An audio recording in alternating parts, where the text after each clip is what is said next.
महामानव डॉक्टर बाबासाहेब आंबेडकर यांच्या जयंतीनिमित्त पुणे शहरात आज विविध कार्यक्रमांचं आयोजन करण्यात आले। मी सध्या दांडेकर पूल परिसरात आहे आणि आपण हा सगळा परिसर जर बघितला तर या ठिकाणी भीमजयंती जी आहे ती अतिशय जल्लोषात आणि तेवढ्याच उत्साहात साजरी होत असते। भगवान गौतम बुद्धांची मूर्ती असेल, बाबासाहेब आंबेडकरांचा पुतळा असेल, या दोन्ही पुतळ्यांना खरं तर भव्य अशी फुलांची आरास केलेली आहे। भले मोठे होर्डिंग जे आहेत ते देखील या ठिकाणी केलेले आहेत आणि याच चौकात जे मुख्य आकर्षण ठरतंय ते म्हणजे महाबोधी बुद्ध विहार। आपण साधारण जर याची हाईट बघितली तर जवळपास 95 फूट एवढी हा बौद्ध विहार जो आहे तो या ठिकाणी साकारण्यात आलेला आहे।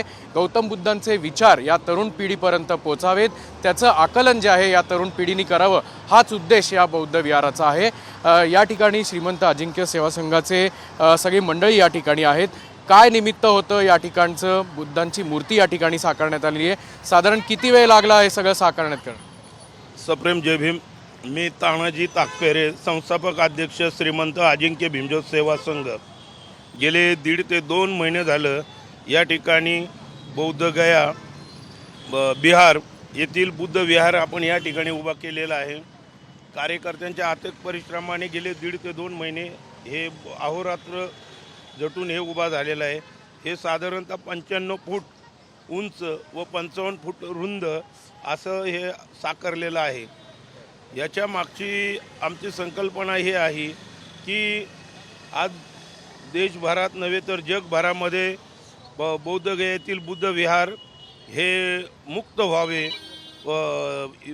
इतर धर्मियांच्या हातावडीतून, तर त्याला एक आम्ही सपोर्ट म्हणून या भागातून हे प्रतिकृती बनवलेली आहे की लोकांना त्या भागामध्ये जाता येणार नाही बिहारमध्ये, तर त्यांनी ह्या पुणे या ठिकाणी या विहाराच्या इथं येऊन आपलं म्हणणं, आपला निषेध नोंदवावा ही आमची भावना आहे। त्याच्या जयंतीचा उत्साह कसा आहे? जल्लोषात, एकदम जल्लोषामध्ये जयंतीचा उत्साह आहे। आता थोड्याच वेळामध्ये या ठिकाणाहून मिरवणूक निघणार आहे आणि ती पुणे स्टेशन कलेक्टर कचेरी या ठिकाणी आंबेडकर पुतळ्याला समाप्त होईल। आपण बघू शकतो की बाबासाहेबांना अभिवादन करण्यासाठी अनुयायी जे आहेत त्यात सकाळपासूनच गर्दी करत आहेत।